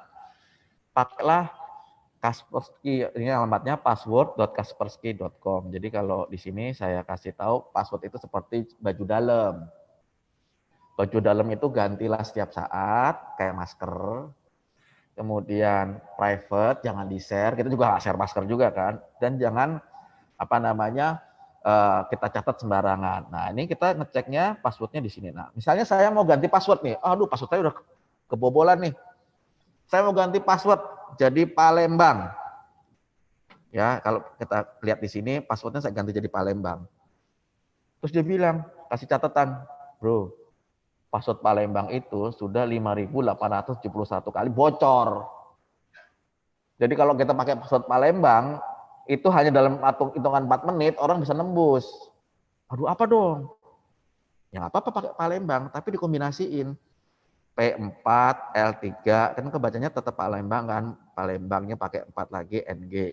Kita lihat hasilnya. Ternyata kecolongan juga. 50 kali bocor, berarti ada orang kombinasi ini dan udah bocor. Iya, Ya, kita tambahin nih yang lain. Palembang, Bina, Dharma, Jaya. Panjang tuh. Kita lihat, alhamdulillah password ini belum pernah dipakai. Pakai passwordnya. Jadi itu kira-kira tipsnya yang bisa saya sampaikan. Paling saya hanya titip kawan-kawan untuk sekali lagi soal privasi, ya, seperti yang di depan ini. Privasi itu belajar dari sesuatu yang ringan-ringan dulu. Ya, tidak memasukkan nomor WA ke grup, jangan screenshot percakapan tanpa izin, ngambil foto sembarangan lalu di-share, itu bicara privasi. Terus kalau bicara COVID, silakan follow sosial medianya gugus tugas. Kebetulan kami juga membantu di gugus tugas. Jadi kalau mau diskusi-diskusi nanti terkait dengan protokol kesehatan juga suatu saat kita bisa. Kira-kira begitu. Terima kasih, Mas Andika. Lanjut. Siap. Ya, sangat menarik ya, menarik sekali dengan dengan informasi yang sudah didapat sama Bang Doni. Jadi avas.com/hackcheck. Nah, itu buat teman-teman audiens sekalian yang bisa mau tes langsung, mau praktek juga nanti sekalian makan siang, boleh. Wah, ini jadi sambil makan, sambil ngecek nih, password teman-teman itu bagus nggak, atau udah pernah bocor, atau kurang baik lagi. Jadi perlu diganti. Ini masih ada waktu nih, izin Bang Doni. Jadi mungkin satu pertanyaan aja ya. Boleh? Nah, boleh nih ya sama Bang Ibe. Thank you Bang Ibe. Jadi ini buat Bang Doni dari Yulisma UKM dan M. Abdul Jabar Universitas Bina Dharma. Nah, pertanyaannya gini Bang, pada saat HP kita mengalami kendala atau tiba-tiba mati total, dan pada kita bawa ke counter untuk diservis untuk dijual lagi, apakah data pribadi tetap aman dan terlindungi? Satu itu. Yang kedua, apa perbedaan deep web dan dark web? Lalu apa benar ketika kita mengakses web kita bisa membeli senjata ataupun barang ilegal di sana? Waduh, ini pertanyaannya dalam banget nih. Ya, silakan Bang Doni. Oke, saya jawab singkat. Yang kedua dulu. Di deep web, jadi gini. Saya tidak mengajarkan teman-teman untuk pakai deep web, tapi siapapun bisa ke deep web atau dark web. Apakah mau caranya pakai ada toolsnya, pakai browser khusus, pakai firewall VPN khusus. Semua orang bisa pakai. Bahkan adik-adik kita, anak-anak kita yang internetnya lebih jago daripada kita tentunya, generasi sekarang itu bisa kapan aja masuk ke deep web dan dark web. Kalau kita berpikir bahwa internet kita udah sedemikian ngerinya, konten-konten negatifnya, itu cuma 10-20%. 80%-nya tuh lebih ngeri. Pertanyaannya, memang bisa beli senjata atau barang ilegal? Nggak usah senjata, barang ilegal. Pakai Bitcoin, yang nggak mungkin kelacak ininya, sumbernya, itu kita bisa, ini benar-benar kalau bahasa Jawanya amit-amit ngetok sambil ngetok meja. Kita bisa request untuk menyakiti orang atau bunuh orang. Ada layanan-layanan tidak hanya cuma jual beli barang ilegal, obat-obatan atau senjata, tapi apapun kejahatan itu menjadi mungkin di dark web. Kita mau pesan orang untuk bunuh orang, untuk ngerampok segala macam. Bayarnya pakai apa? Pakai Bitcoin yang tidak mungkin terlacak. Jadi itu jawabannya. Jadi banyak konten-konten ilegal dan kriminal dan mengerikan yang terjadi, termasuk pedofil ya, kejahatan bertukar jual beli gambar-gambar porno anak. Itu juga ada di dark web. Jadi hati-hati. Yang pertanyaan pertama, nah ini menarik nih, kalau kita jual handphone, kira-kira gimana Bapak Ibu? Kan pasti kalau teman-teman Bina Dharma pasti paham lah bahwa apapun yang sudah dihapus secara digital itu bisa di-unerase. Karena teknologinya itu memungkinkan dengan mudah orang untuk undelete atau unerase. Ya nanti mungkin kita suatu saat bisa diskusi kenapa itu bisa terjadi. Tapi teknologinya memungkinkan itu. Jadi kalau saya punya handphone dan saya mau servis, saya harus memastikan bahwa SD card-nya itu dicabut. Kalaupun SD card-nya itu cuma di-erase atau di-delete, itu sangat mungkin dimunculkan kembali. Itu yang pertama. Yang kedua, saya akan melakukan factory reset 2-3 kali dulu untuk memastikan bahwa datanya itu benar-benar clean. Jadi Tapi kan problemnya handphonenya nggak nyala ya. Gimana mau factory reset? Kalau kita nggak yakin sama keamanan, intuitif kita mengatakan bahwa ini nggak yakin tempatnya atau nggak kita bisa tungguin prosesnya, lebih baik jangan. Kecuali Bapak Ibu yakin di handphone Bapak Ibu isinya pelajaran doang, nggak apa-apa. Tapi siapa tahu bukan kita yang produksi, bukan kita yang moto. Ada yang suka kirim-kirim WhatsApp kan, tiba-tiba gambar nggak senonoh, tiba-tiba masih kesimpen. Terus bisa jadi kita jadi kena imbasnya, bisa kena fitnah dan segala macam. Karena pada saat dinyalain handphonenya, loh kok handphonenya si ini ada gambar yang nggak pantasnya. Jadi itu. Jadi kalau mau servis, pastikan tempatnya aman. Kalau bisa ditungguin, ya factory reset dulu, cabut SD card. Tapi kalau itu nggak bisa dilakukan, lebih baik jangan. Kalau mau jual handphone, pastikan itu juga dilakukan. SD card-nya cabut, factory reset dan segala macam. Sekarang itu kira-kira Mas jawabannya. Terima kasih. Ya berarti emang betul ya. Kalau kita mau menjual handphone atau handphone kita lagi keadaan rusak, pertama kali mungkin saya tambahin juga, cari yang A1 dulu. A1 artinya yang kira-kira kenal teman dekat atau sahabat gitu loh.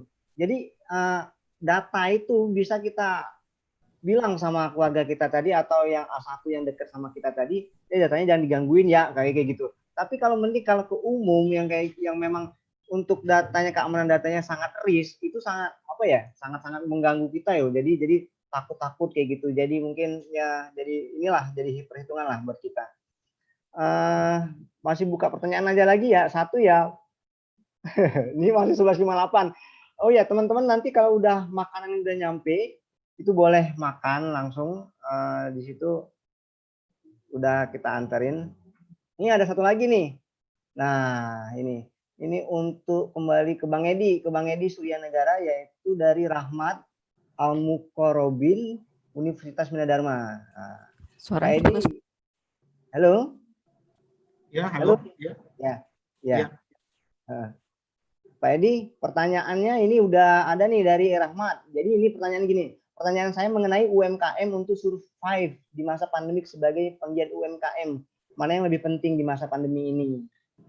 Digitalisasi di bidang promosi seperti digital marketing atau melakukan inovasi jenis bisnis kita. Mana yang lebih dulu? Nah, seperti yang saya tanya tadi kayaknya Pak Bang Edi. Jadi apa sih yang lebih survive dari apa sih kegiatan yang mana yang lebih akurat kayak gitu, lebih dominan kayak gitu, Bang? Silakan, Bang. Baik, terima kasih pertanyaannya Rahmat ya. Mana yang lebih dulu ya? Sebenarnya kalau kita sudah punya produk, sebenarnya seperti yang saya katakan tadi, Go Online ini sebenarnya hanya media saja ya, hanya platform, hanya media yang memberikan kita layanan atau fasilitas untuk bisa terkoneksi ke market digital gitu ya. Jadi kalau produk kita sudah ada, yang strateginya adalah digital marketing ya. Tetapi kalau produk kita belum ada, ya kita harus inovasi produk dulu. Artinya kita harus mulai dari awal membaca peluang produk apa yang harus kita launching di market, atau produk-produk apa yang akan laku keras di masa pandemi, seperti yang tadi di slide saya ada masalah sanitasi, masalah makanan dan minuman yang lagi banyak dicari orang dan banyak transaksi terjadi untuk bidang-bidang itu. Nah, jadi kalau pertanyaannya mana yang lebih penting, saya bisa jawab itu akan kembali kepada kesiapan kita sudah di mana.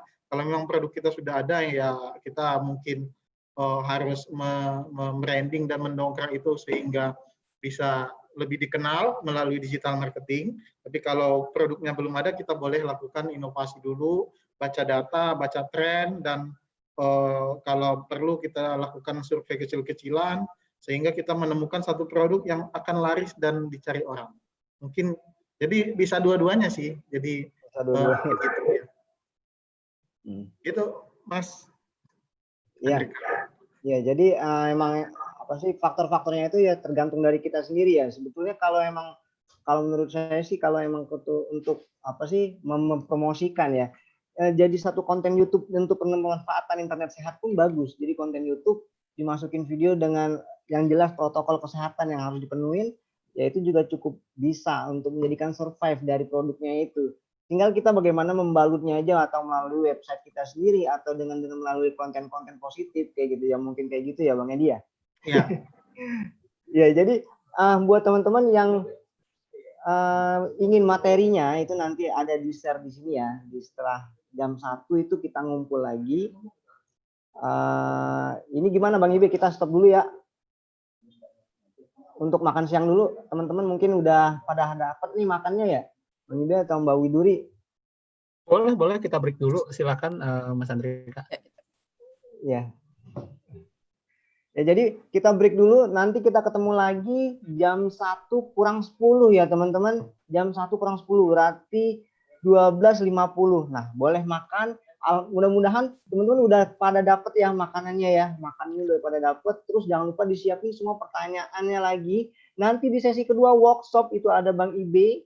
Juga sangat berkompeten dengan di bidangnya. Jadi jangan sampai ditinggalin ya. Pokoknya pantengin terus. Terus dibuat konten-konten yang bagus di IG, nanti ada lomba juga, terus ada pertanyaan-pertanyaan disampaikan aja deh ya.